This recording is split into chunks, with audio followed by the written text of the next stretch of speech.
Assalomu alaykum, kanalimizning hurmatli obunachilari. Biz bugun sizlarga gipertoniya kasalligi haqida ma'lumotlar berib o'tamiz. Agar siz kanalimizga obuna bo'lmagan bo'lsangiz, obuna bo'lib qo'yishni unutmang.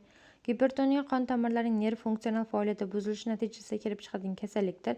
Kasallik asosan 40 yoshdan kattalarda uchraydi, lekin so'nggi yillarda yoshlarda ham tez-tez kuzatilishi qayd qilinmoqda.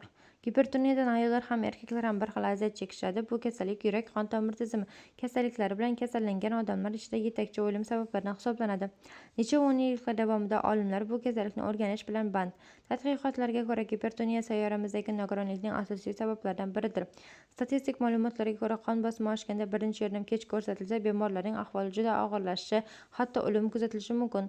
Qon bosimi oshishi belgilari va alomatlari. Gipertoniyaning asosiy alomati bu miya tomirlarining spazmi va torayishi tufayli bosh og'rig'idir. Shuningdek, ko'pincha quloqlarda shovqin, ko'rish o'tkirligi ustayishi, holsizlik, uyquning buzilishi, bosh aylanishi, boshda og'irlik hissi, yurak urishining tezlashishi namoyon bo'ladi. Bu alomatlar kasallikning erta bosqichida seziladi. Keyinchalik yurakning uzoq vaqt davomida zo'r qilib ishlashi tufayli yurak yetishmovchiligi yuzaga keladi. Bundan tashqari, ko'plab bemorlarda quyidagi belgilar uchraydi: osonlikcha burun qonashi, uyqusizlik, xotiraning buzilishi, har qanday jismoniy faoliyatdan so'ng teri yuzasining qizarishi, ko'zdagi kuchli bosim, yurakning tez urishi, to'qimalarda shishlar paydo bo'lishi va charchoq. Ma'lumotlarimiz sizga foydali bo'lgan bo'lsa, yaqinlaringiz bilan ulashishni unutmang. Salomatligingizni asrang, azizlar.